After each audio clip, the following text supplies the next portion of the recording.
Hello, everybody. Welcome, everyone, and in particular, our four panelists: Clive Lewis MP, Luke Smith, Shahrar Ali, and Jessica Simor QC.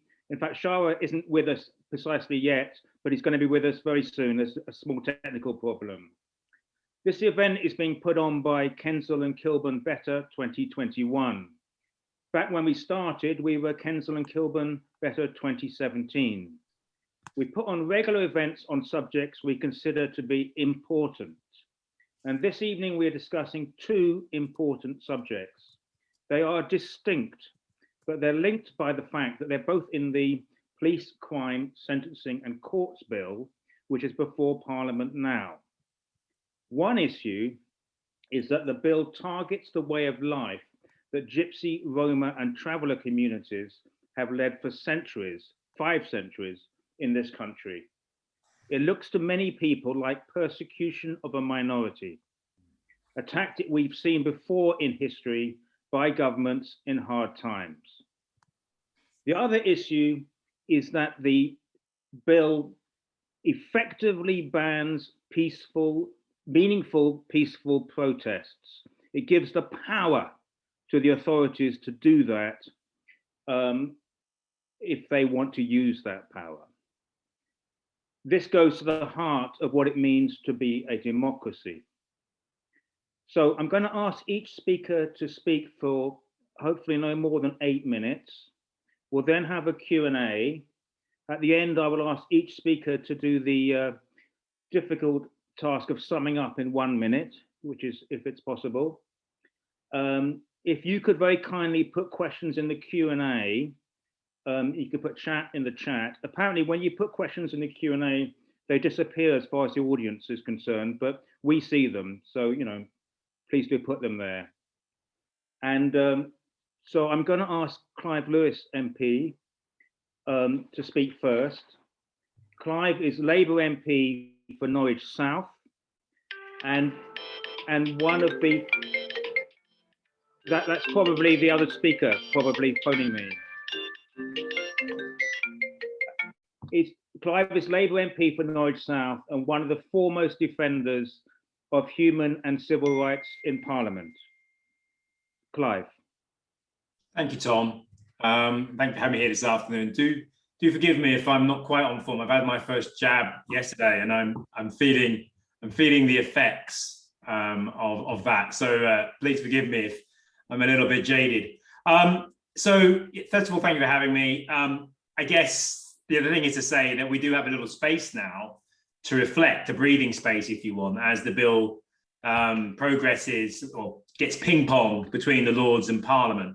And I think that probably tells you that this is a bill that the Lords, whatever we think of them, are finding very difficult to accept, and rightly so, given how draconian this bill is. I wanted to talk today, basically, to give a kind of broad overview, not just of the bill, because I think there are people here that can talk about that, not just about the impact on Gypsy traveller and Roma community, or the Gypsy traveller and Roma community, because I know Luke will do that really well.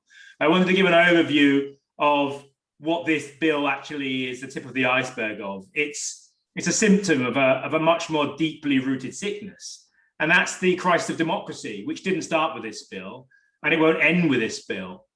So to start with, to really understand what's behind this bill, what purpose it plays, what it says about the state of our democracy, it's critical to understand the wider context it's being introduced in. We're staring at multiple cliff edges, or rather perhaps dangling off the edge, already hanging on by the fingernails. The pandemic, more than 1 million people around the world have died, millions more have been infected, and many are living with long-term health conditions. Inequalities have been entrenched, both domestically and internationally. Public procurement has been a get-rich-quick scheme for cronies and the corrupt. Rich countries like the UK are hoarding vaccines to protect big pharma's profit potential. We're also in the midst of an ecological breakdown, which scientists have linked to the emergence of COVID-19. Biodiversity is collapsing, our food chains are collapsing, and many species have been wiped out, are on the brink of extinction. And this is being made worse by the climate crisis. The cause has been known for decades, but there has been an international failure to take the action required. This is because of the mass consumerism and deregulation demanded by neoliberal free market ideology, which puts profiteering above public good. We're also experiencing the rise of AI and surveillance capitalism. To the tech giants of Silicon Valley, democracy is an obstacle to competing with Chinese firms, which benefit from the Chinese state's lax civil rights and lax regulations. In the UK, we have a shrinking democracy that is fading in the growing shadow of oligarchy. It is an oligarchy of banks, corporations, financial institutions, and the wealthy that now increasingly make the decisions. The Conservative government, which has a massive majority, has no shame in representing the interests of their class, the oligarchs. The cause of these problems is a failure of established institutions to represent the public, to challenge economic self-interest in favor of the common good. The economic liberalization over the past 40 years has gone hand in hand with the retreat of democracy and a narrowing of our democratic imagination. This is what has brought us to the new Gilded Age, with a mass accumulation of wealth and power, that power is increasingly unaccountable. So this legislation is part of a wider agenda. It is a result of a deep and long-term crisis of democracy. The Tories and their friends are not only coming for the right to protest, there are changes on the near horizon that will lead to voter suppression, to rigged boundaries that bake in the Tories' electoral advantage, to human rights legislation that's being weakened, as well as expected attacks on judicial review and our right to challenge government and institutional power in the courts. The power of the government, the state, is going to get stronger, while the power of the public is going to get weaker. So our democracy and our vote means nothing without the right to protest. It was protest that won us the vote in the first place. It is protest that has won Black people, women, gypsies, Roman travelers, people, the small gains that have got us to where we are now. Ecological collapse and rampant wealth disparities, the policies they champion, is what they know will mean more civil unrest. This bill illustrates the nihilistic and depressing future that the government is preparing for. It's a world where our private data belongs to big tech and our DNA to big pharma, where the dominant neoliberal growth-obsessed consumerist political economy, now dominant, has, as George Monbiot explained, destroyed our very political imagination and our capacity to pursue alternatives. So I'll conclude by kind of outlining where do we go from here. That's the bad news, because as Raymond Williams said, the Welsh socialist Raymond Williams said, to be truly radical is to make hope possible rather than despair convincing, which I think I've done a very good job of. And they're also trying to do a good job of that. So what makes hope possible? Well, we meet their authoritarianism with a demand to extend and deepen democracy. We don't have billions of pounds, we don't have the apparatus of the state, and we don't have the billionaire-owned press. What we do have is each other, and that's what they fear. This bill is trying to break our collective strength and our solidarity. Just like the anti-trade union laws of the 1980s made secondary solidarity strikes illegal, this is exactly the same tactic they're now employing with this bill and so much else. That's why there is no middle ground and no compromise on this bill. And Irving Bevan said the purpose of power is to give it away. We do that by extending democracy to every corner of this country, every community, to every workplace. That's why the Conservatives and their friends fear democracy, and they're trying to snuff it out. That's why we need democracy in every village, every town, every city, in every workplace, and every institution, from the Bank of England to the BBC. And let's be absolutely clear, there are no silver bullets. This is going to take much more than letter writing and petition signing, or even changing the electoral system. This is going to need all progressives to work together. That is, everyone who wants more democracy, not less, and everyone who wants to break the power of capital. That means an alliance between political parties, including my own, and alliances built across civil society and campaigns. This is going to take an awakening like we have never seen in this country before. Demands for democracy in every workplace, in every community, in every institution. That's the challenge before us. And that's what this bill, in so many ways, has crystallized before us. So I'll shut up now. Thank you. Clive, thank you so much. That was brilliant and really important to put it into context of what the Tories are doing and what they are probably planning to do and how we can oppose them. And as you say, there's no silver bullet. but they're trying to split us up. Thank you, Clive. I'm now going to ask Luke to speak. Luke Smith is a Romany Gypsy who is a leading campaigner on issues relating to the Gypsy, Roma and traveller communities, including on education, on criminal justice, and against racism. Thank you, Luke. Thanks, Tom. Pleasure to be here. So I'll explain a bit about what this bill does, because for some, it's not talked about a lot about what this is going to do to our community, because obviously we've got, the right to protest, and, basic fundamental democracy is now on the chopping block. So the only coherent point about this bill is this idea that the government has to keep finding scapegoats and minorities and people like that to feed to the machine to basically distract people from what is actually happening.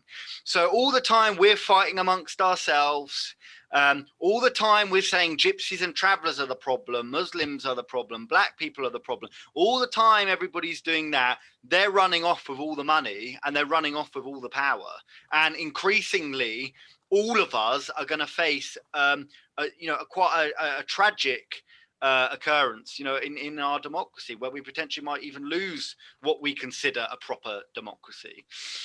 So what I'll say is, as part of this culture war, our community has been lumped into a bill that's 300 pages long that doesn't just target us anymore. It targets the black community with advanced, extended stop and search powers, extended racial profiling. It targets youth from marginalized communities in secure schools and things like that. But what I want to talk about to you today is something that's not much talked about, and that's the effect on my community, gypsies and travelers.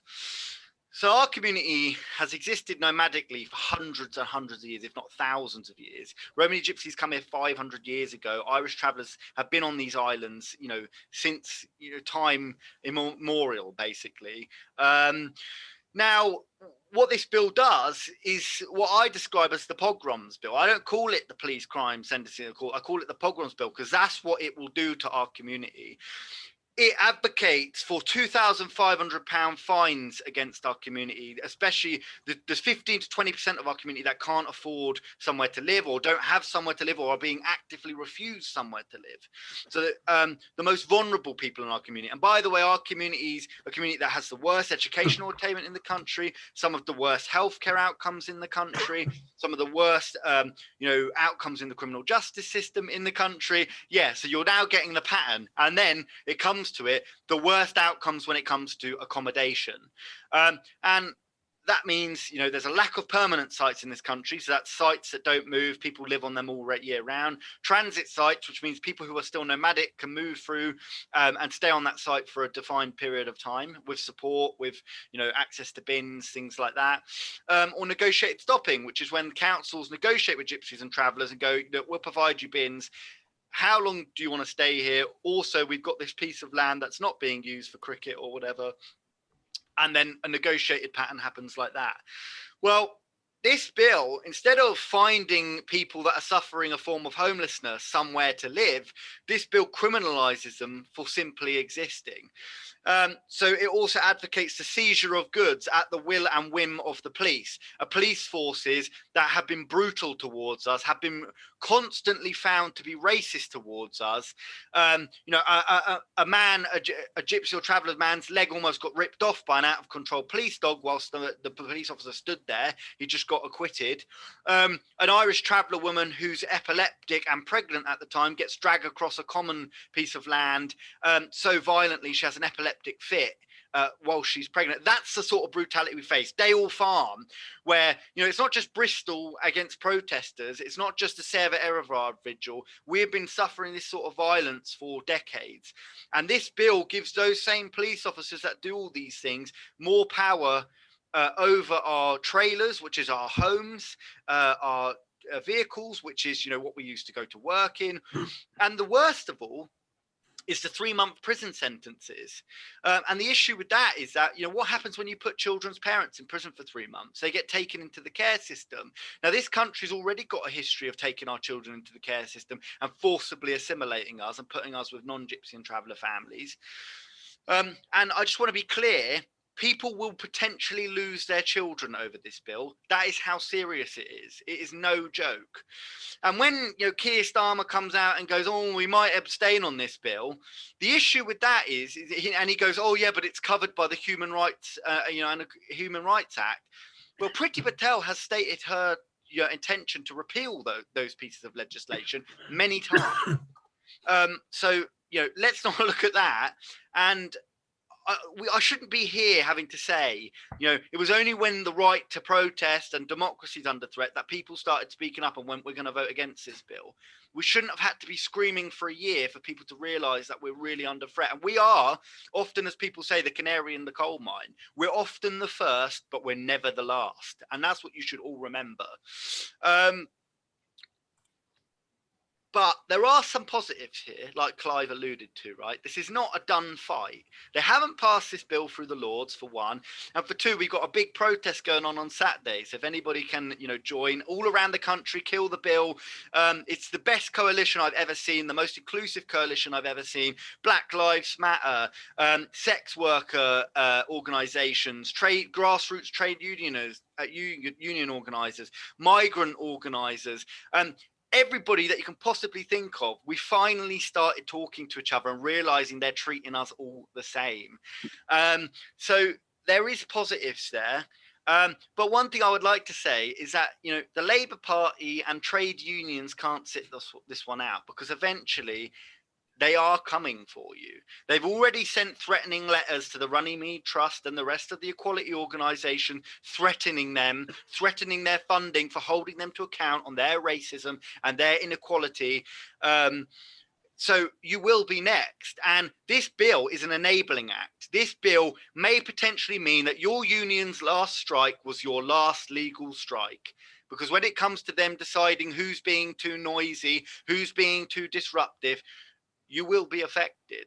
And that's a guaranteed fact. What they're doing is basically what fascists do, which is picking off the weakest from the herd, isolating them, devouring them, and then going on to the next weakest part of the herd. And whether that's us, disabled people, Black Lives Matter, everybody else, we're all in this together, and we've all got to start looking out for each other a bit more. But I always ask, who's this bill protecting who from? Because it isn't protecting women. It isn't protecting our community.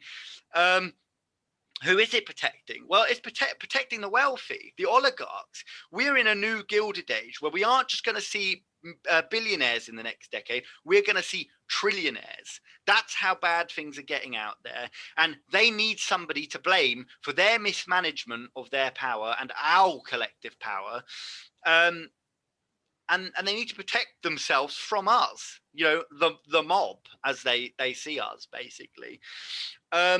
So, yeah, that's all I really have to say. But this is a cultural genocide. This is outlawing a way of life that, we're not at odds with democracy. Our way of life can fit in with Western liberal democracy. It doesn't have to be this way. And on that, I'll finish off with this, right, is that our community only produces rubbish because councils refuse to provide us services. We're only unhealthy because the NHS refuses to provide us with healthcare.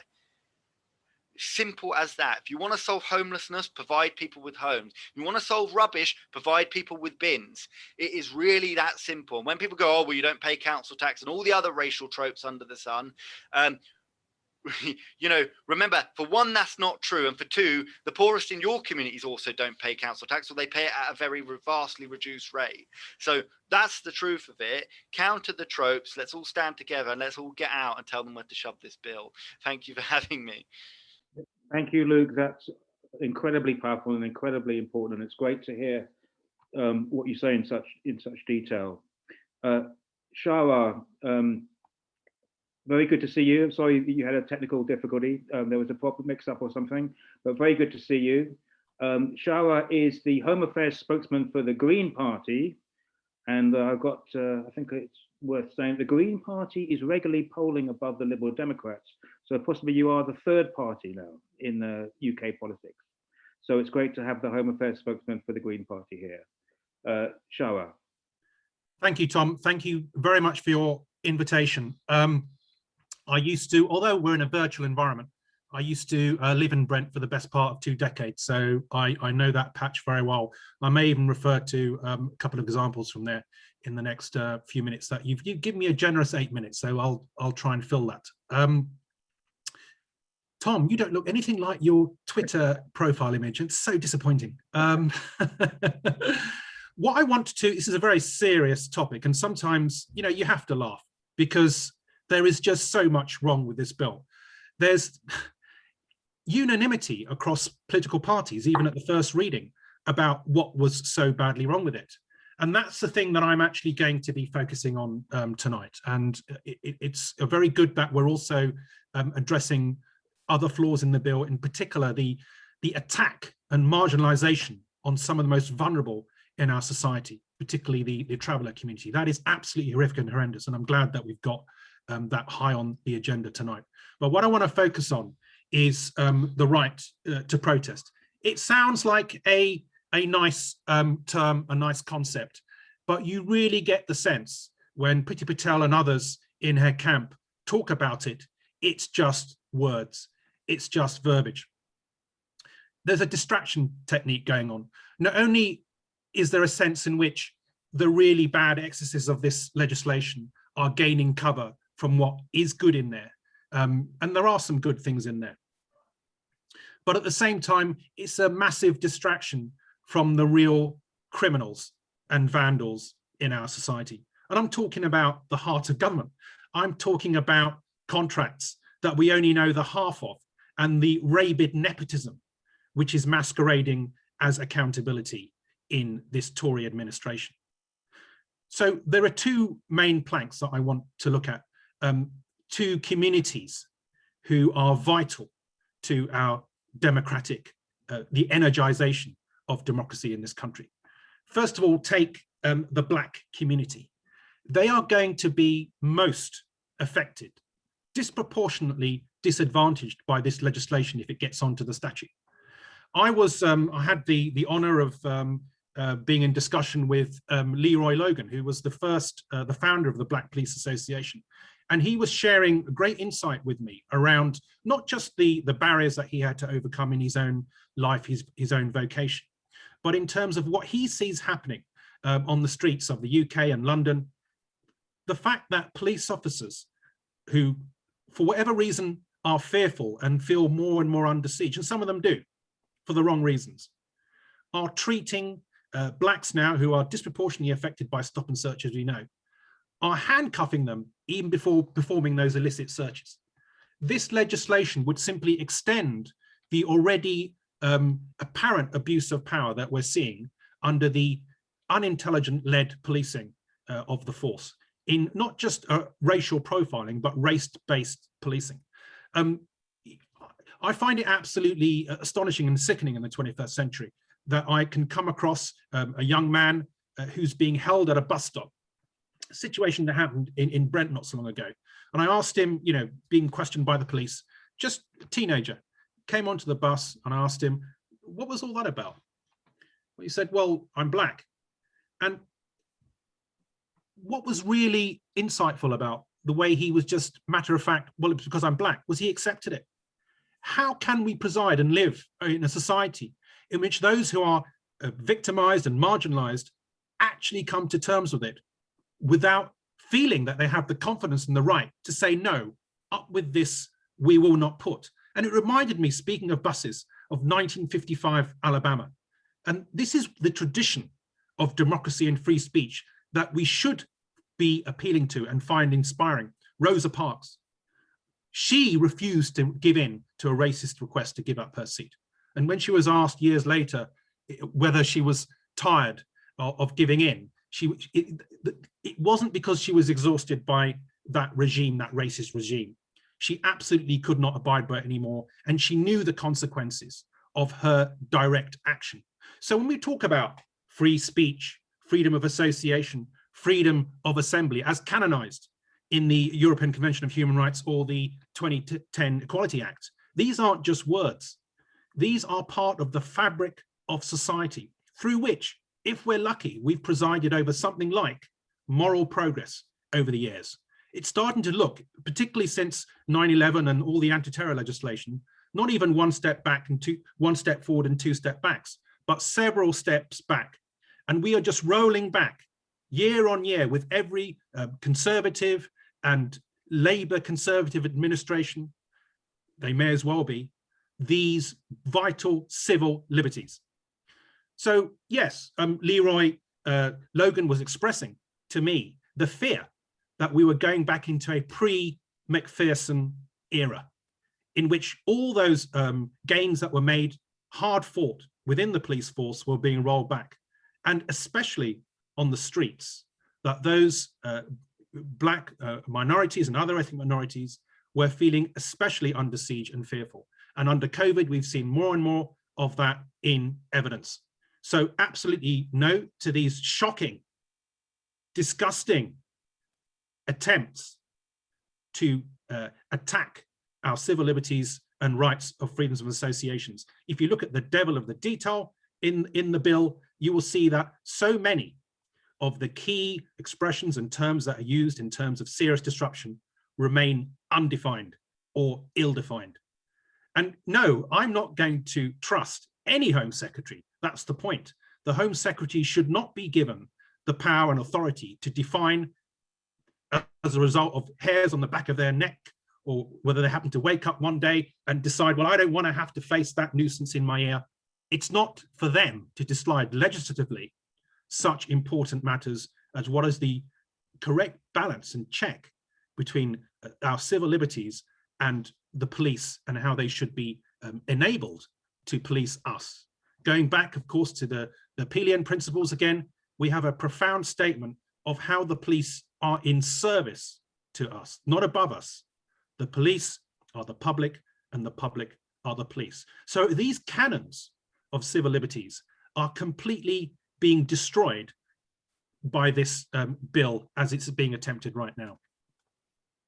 So the second arena, I think, which is of great, and particularly as an environmentalist, as you know, is of great concern to me. And we've heard it from the lips of the Home Secretary in terms of how she wishes to criminalize climate activists, climate protesters, climate activists, climate campaigners, climate children. And I've spoken to many children in secondary schools who are absolutely proud of the fact that they marched on Westminster, only to be faced with profoundly ignorant parliamentarians who were telling them to go back to school. I mean, how patronizing. What I would give to have those kids in Parliament now ruling, governing this country and governing the earth and the planet and taking proper stewardship of the earth. So no, I do not want to discourage, let alone criminalize the youth of the generation who we look to do the thing that we are not doing, despoiling and destroying the planet like there's no tomorrow. So we cannot allow this kind of legislation. We cannot allow for climate protests to be criminalized. The whole point of, it's often said, one person's freedom fighter is another person's terrorist. That's not to say that there aren't such things as terrorists. It is to say that we need to have a debate, that we need to discuss the values and the methods. I'm not going to be advocating, some of you may recall, student protests over the fees many years ago. Somebody tried to drop a fire extinguisher on a police officer. That's not intelligent direct action or any direct action worthy of the name. Of course, that is an abuse, and that is incredibly violent and should be stopped. But we have those powers. We have the legislation. Is this legislation designed to stop, shall we say, Extinction Rebellion from causing upheaval at Canning Town? Now, that wasn't a particularly intelligent form of direct action either. But do I defend the right of people to take stupid actions of that sort? And yes, face the consequences of doing so. That's what happens in a civilized society. You're not encouraged to break the law, but you're not physically prohibited or prevented on pain of being imprisoned in your own house from breaking the law. That's the point. You still have the freedom to do the wrong thing, but you also will be bound and responsible for the consequences that may follow, going through the courts. So what would the Green Party, I would say, philosophically, ethically, what's our fundamental ethos? How would we completely rewrite this kind of a bill? Well, interesting enough, when we're talking about, in one aspect, which is reasonably good, raising the threshold for custody of children who have, say, been sentenced, that's a rehabilitative approach. So there is the seeds of the kinds of ethos that we should be looking for. Instead of just thinking that you need to be tough on crime by not even looking at the causes of crime, but just by imprisoning people for longer sentences in a situation which is totally overcrowded in the first place and would be denying them their basic human rights and needs at the same time. We should be looking towards a rehabilitative approach.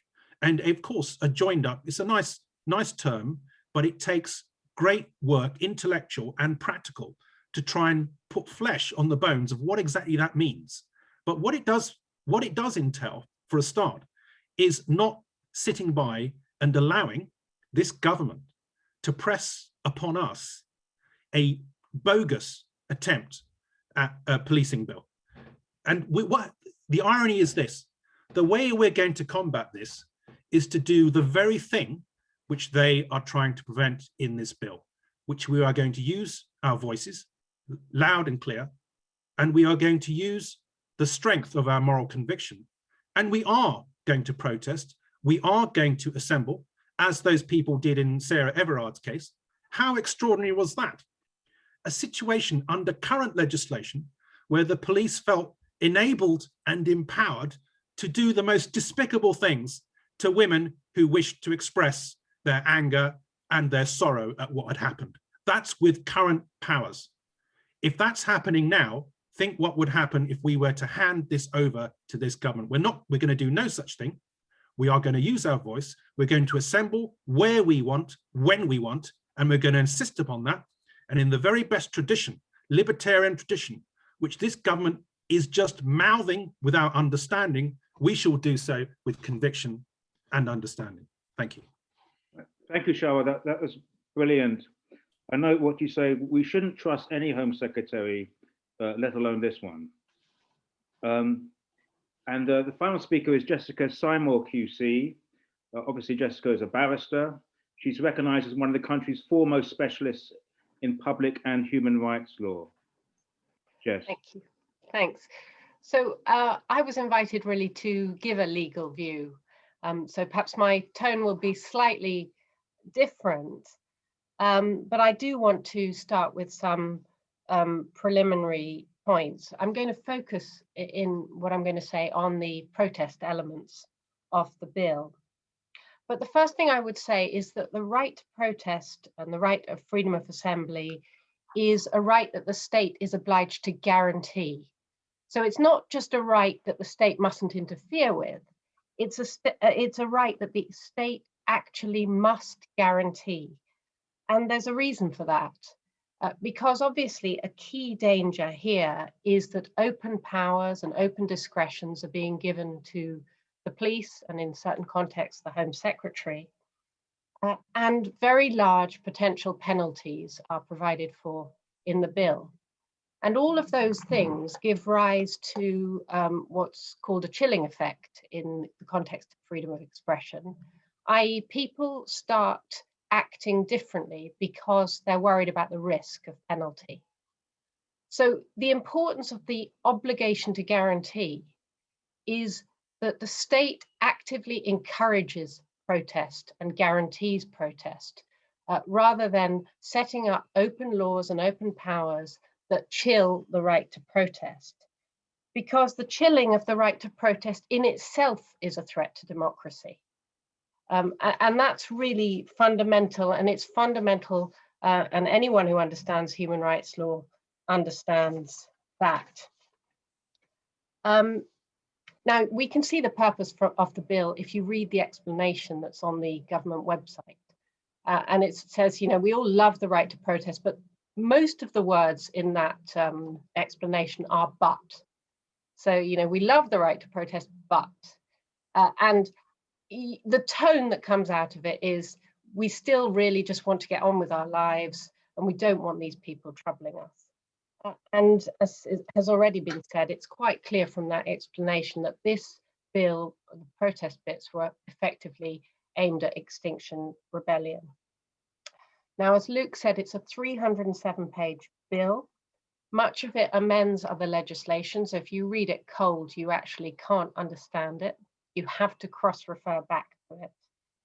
And what we have to realize is that there are already very many laws governing protest on our statutes books. There is environmental legislation, there are public order acts, and there's the Police and Social Reform Act of 2010.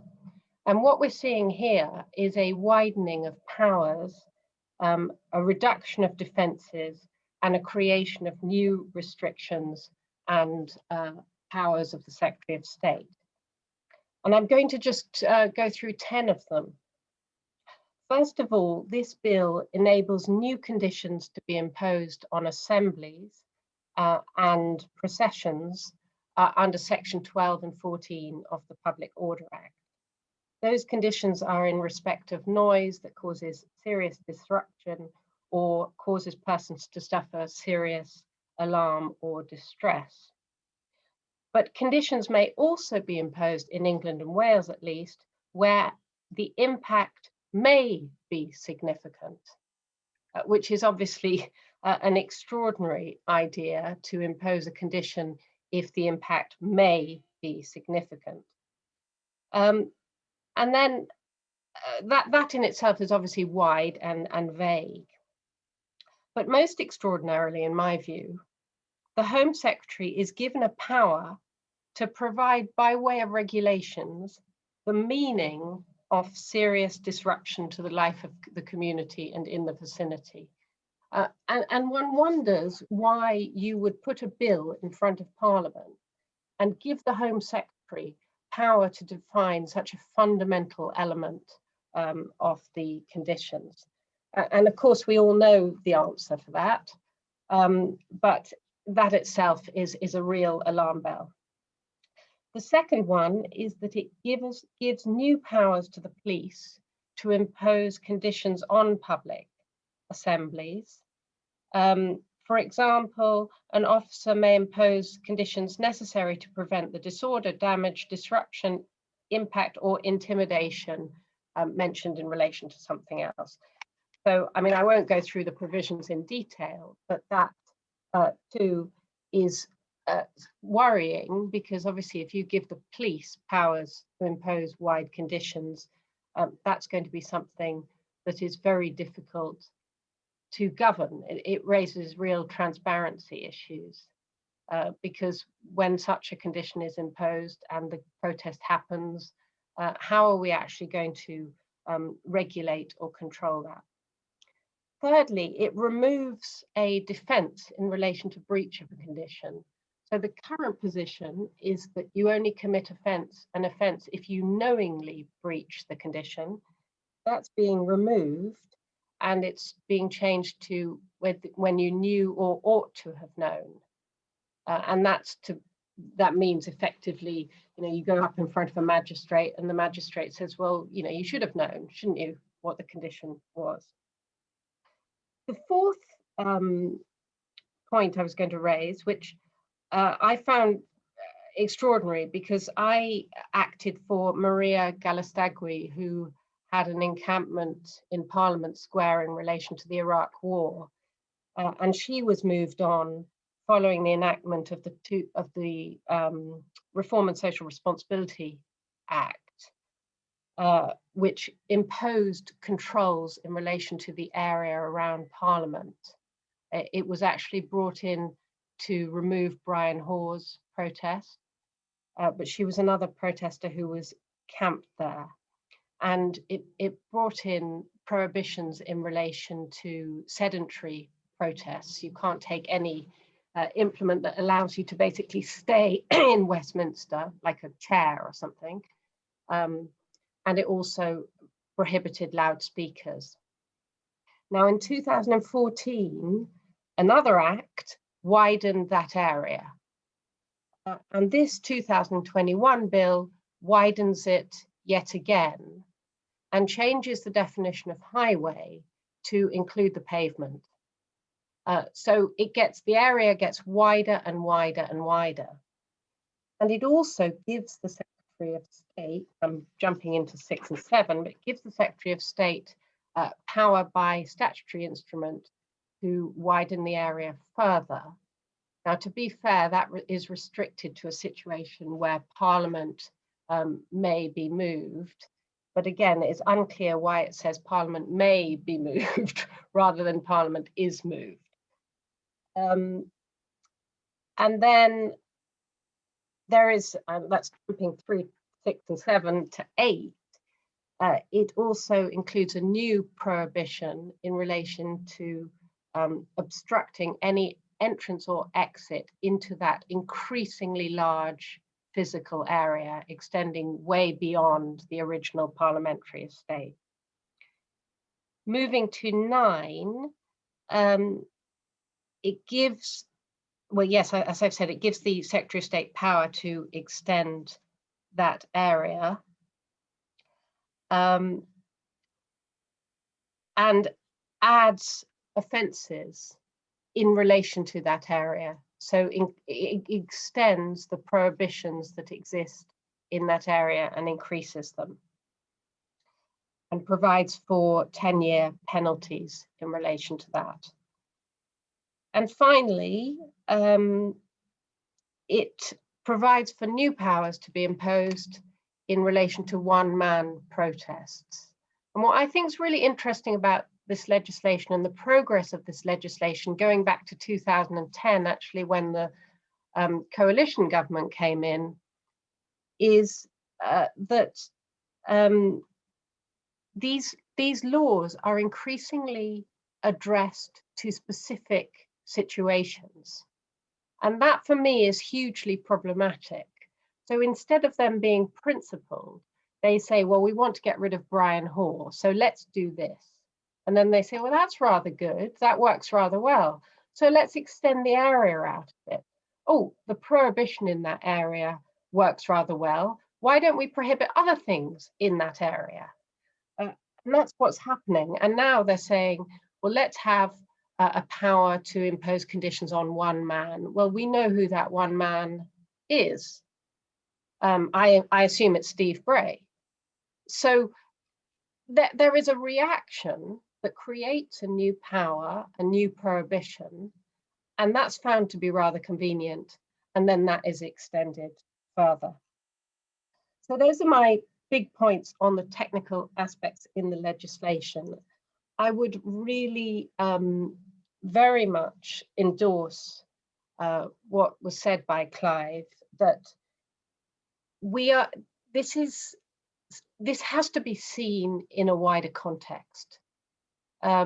The judicial review the judicial review reform, I don't really want to use the word reform, discussions that are going on about changing judicial review are seriously alarming, and particularly alarming because they put Lord Foulkes, who's a policy exchange Tory, contrary to, he was against the Miller cases, etc., etc. They put him in charge of a judicial review. What was it? A commission, I don't know what they called it. And he produced a report saying effectively nothing needed to be done, nothing should be done.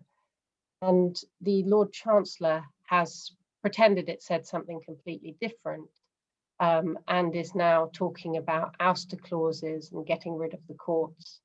And that's going on through a consultation.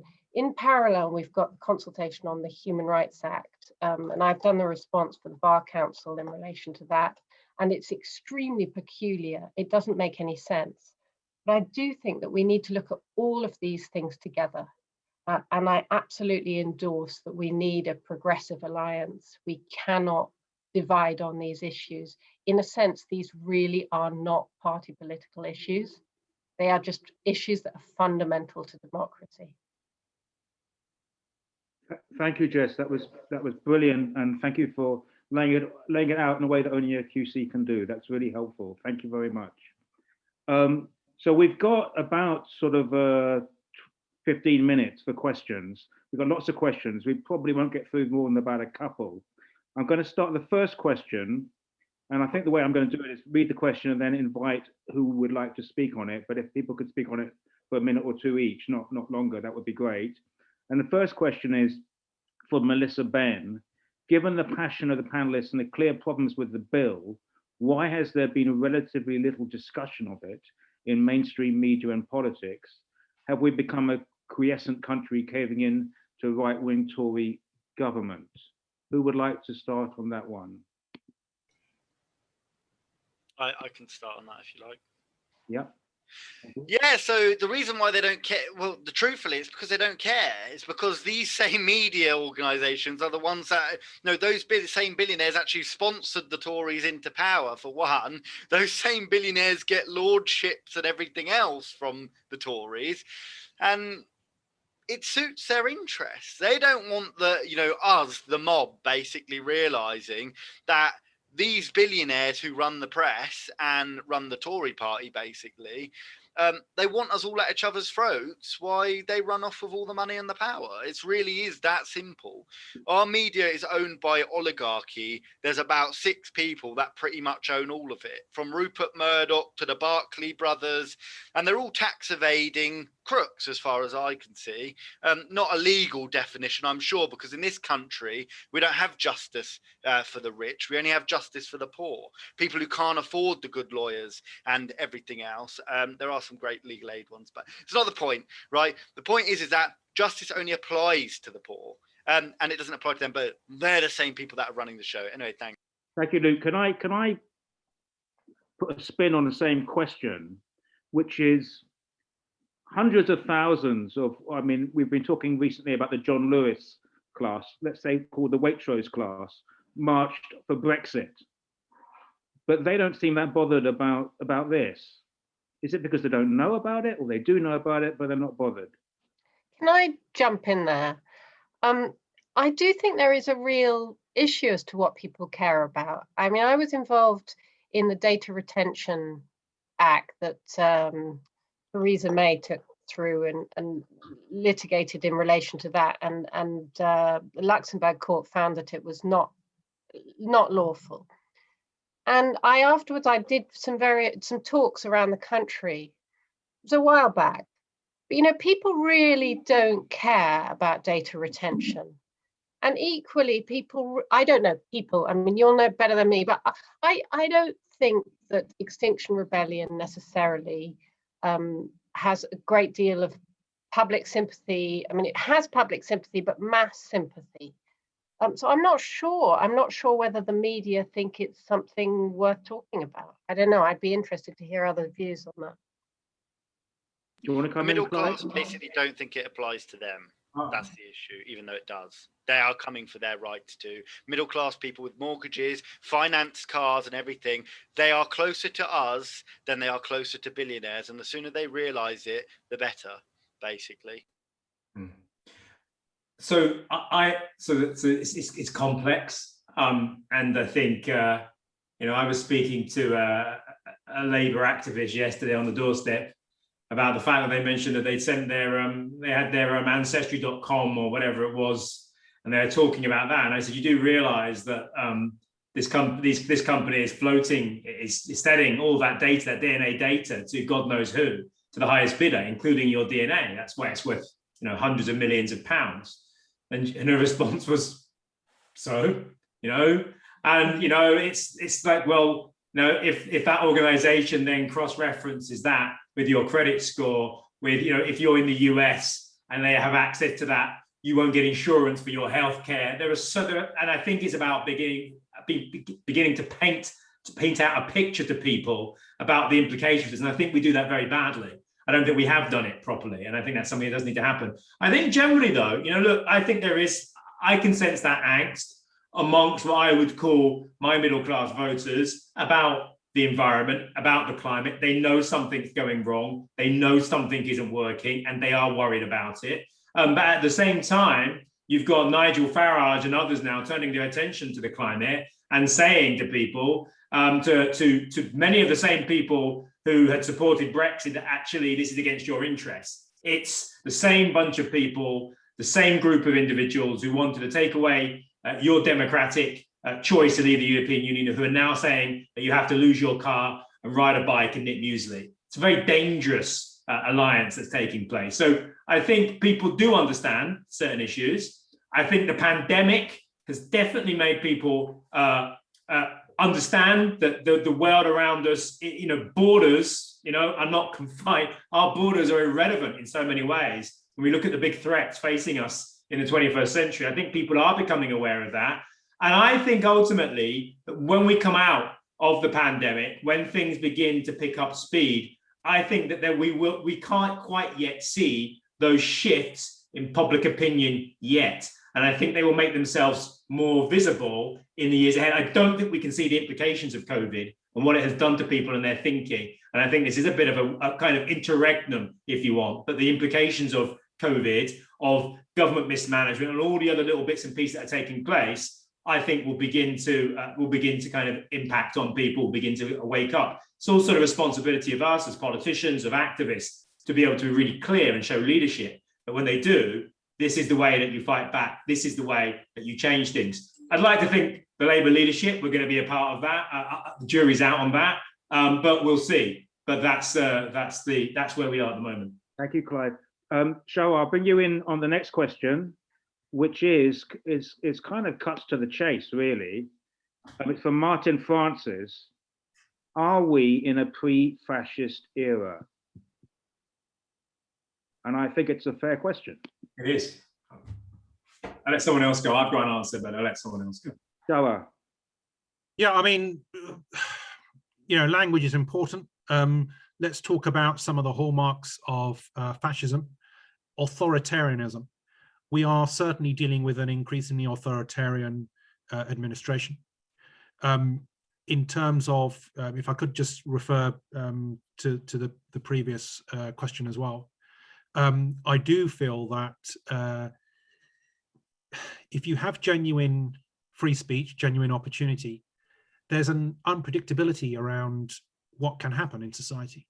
People can be motivated and inspired, not just by actions from a single individual, but they can then be motivated to do something themselves. And so it builds a critical mass, if you like. And a critical mass and consciousness raising has never been more important than for the climate emergency. So when you have the younger generation, for example, leading the way and showing us the way and being ignored, you really see the gulf between, it's not just idealism, it's realism. It's realism around the finality that awaits us if we carry on sleepwalking towards climate oblivion. And, I can't express it strongly enough. We are, frankly, the last generation that can do something about it. And, I was a participant I witnessed the trial of the Heathrow 13, for example. That kind of campaigning activity, trespassing on a runway, of course, would be quite easily and speedily criminalized under this legislation. And in terms of the media, again, of course, people do use the media to self-identify and conceive of themselves. But finally, just to end on a great quote, actually, by Thomas Jefferson, he says, "Were it left to me to have a government without newspapers and newspapers without a government, I wouldn't hesitate a moment to prefer the latter." And what he meant is incredibly profound, really, in terms of a government not being authoritarian, but willingly embracing scrutiny. And that is totally at the extreme end of what this Conservative administration is about. So in that sense, insofar as we don't embrace scrutiny, that we don't fully understand accountability, and that we don't appreciate the risk to ourselves who have power of becoming corrupt, yes, that is a very short, sometimes slippery slope towards authoritarianism. Thank you. Does anybody else want to come in just for a couple of minutes? Yeah, I would love to comment on that. So I kind of feel that, if you look at the kind of causes of nationalism and authoritarianism in Europe, then it often stems from impotence. And the last time we saw this was after a devastating First World War, where the kind of European powers saw their grip on their dominance, on global dominance, kind of weakened. And you saw them beginning increasingly to move towards nationalism and fascism as a response to that impotence, that growing impotence, as they began to see other parts of the world begin to catch up and to exert themselves and their influence. And I think we're in a very similar situation again, where with the rise of China, India, and other economies, European dominance is being challenged yet again. And you see that now with the kind of war talk about China.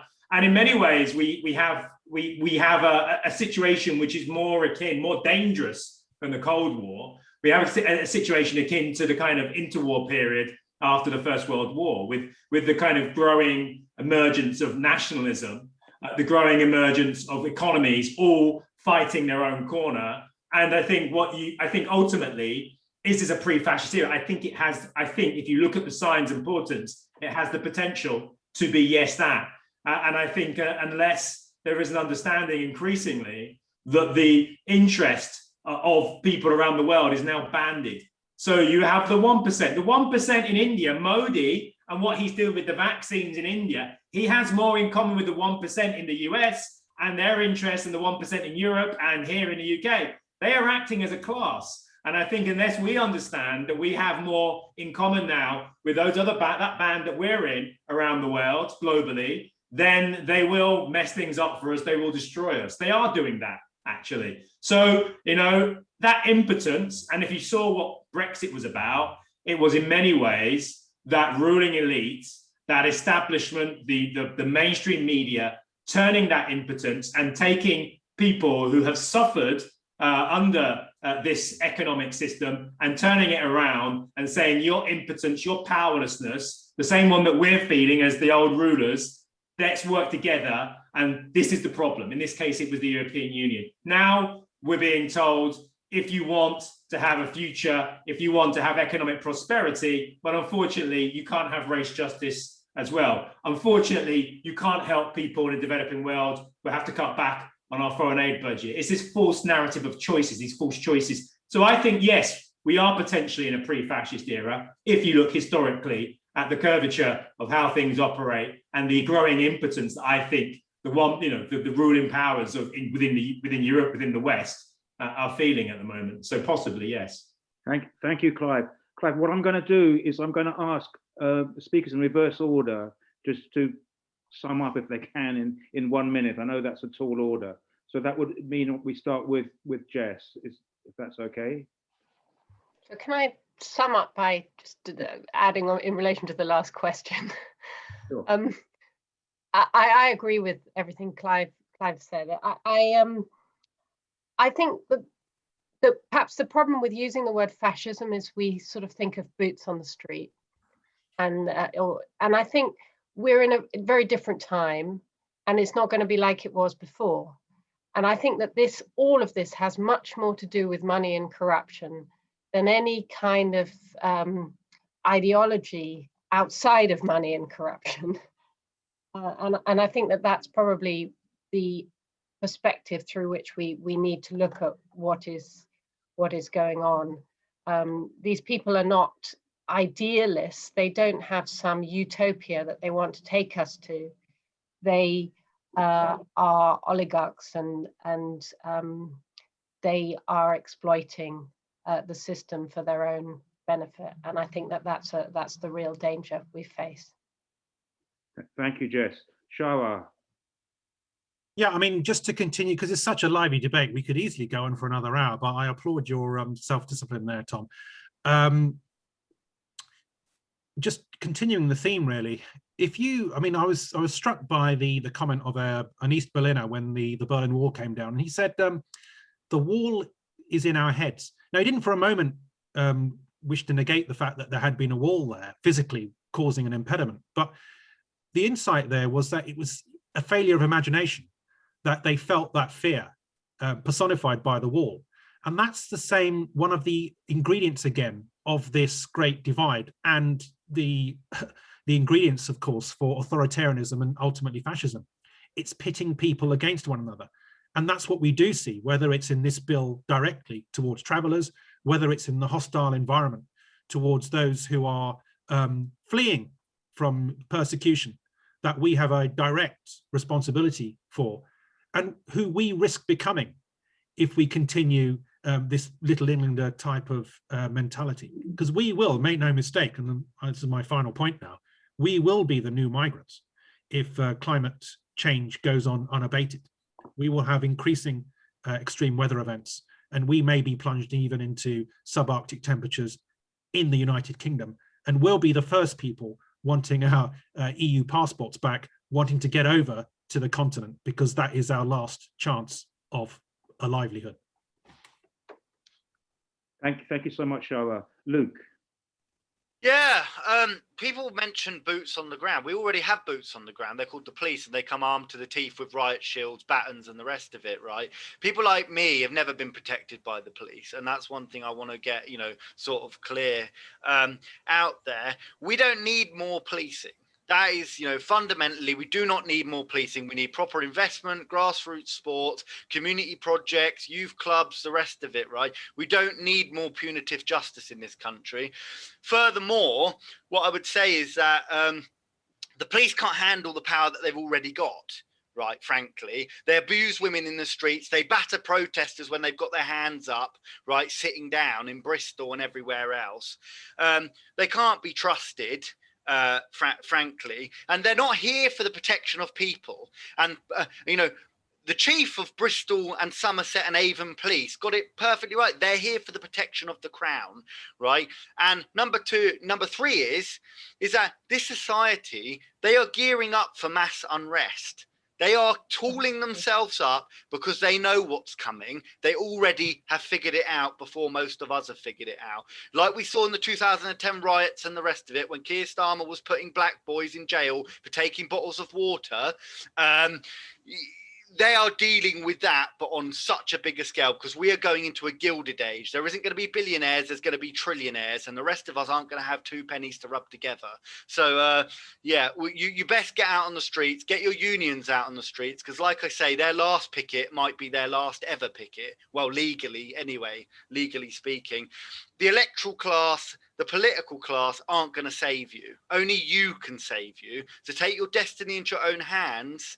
And like I say, keep saying, show them where to shove this bill, because this is their enabling act. Anyway, I'll finish on that. But let's remember, trans people, Black Lives Matter, Muslims, the trade unions that are going to lose their rights, gypsies, Roma, travellers, everybody else. Sisters Uncut have shown more leadership throughout this crisis than any of our political parties. So and these people are ordinary, working class, women of colour, people of colour out there fighting for all of our rights. Because when they take the rights of minorities, they take all of your rights through the side door.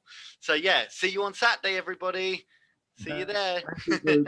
I was definitely going to talk about Saturday before we end. Clive, would you like to end? I think, look, join up the dots. I think it's there for everyone to see what's happening. I think so often in the past we've cried wolf. We've said this is happening, and it's not. I think Jessica's right. When we use the term fascism, we think of jackboots and swastikas. That's that nativist panic is part of the story, definitely. But history rarely kind of repeats itself. It usually hiccups, and I think we will see something with similar traits. A lot's been spoken about already about the climate crisis. I'll just say one thing about big tech, which I think is another area which we haven't talked about enough, where our democracy is under threat. I think you have to understand, if you understand that the next Cold War, the current Cold War, is going to be fought via AI, which will give a kind of strategic advantage. One of the main ways that AI's machine learning takes place, the royal jelly of AI, is surveillance data. It's that kind of rich data that they need. China has a critical advantage. It doesn't have civil liberties, civil rights, human rights. They've used COVID to accelerate their surveillance programs.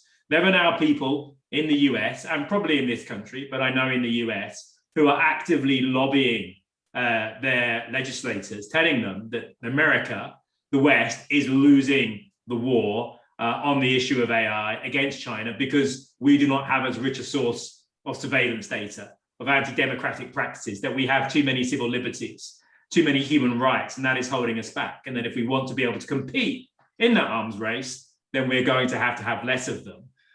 That should keep you awake at night. And when you think about the climate crisis and all the other factors that I mentioned earlier on that have been mentioned today, I think you understand that we are entering into a phase which I think is deeply problematic for all of us and the future we want for ourselves and our children and for the world. There are opportunities for us to stand up and defend ourselves. And in some ways, I think this bill could be seen as a blessing in hindsight, potentially, because what it's done is, in many ways, it's called out what they're up to. They've made it really clear what they're up to. And now it's our turn, our chance to respond. Thank you, Clive. That was brilliant. And it's been a brilliant last hour. I just want to say two things of my own account. Is that a lot of people think, it can't happen here. And that was a book that was written in the 30s. It can't happen here. Well, it can. And then Orwell, who I like George Orwell, and he said he thought fascism would come to England, and he said, and when it comes, I paraphrase, we won't necessarily know that it's come because in any rate it won't be called fascism. So you don't know when it's here. You won't necessarily know. Anyway, I just want to thank you for so much for a really brilliant last hour. And thank you everyone who's been online. This is going to go, we've got a Kensal and Kilburn YouTube channel. So this is going to be on the YouTube channel. I'd encourage people to go and have a look at it.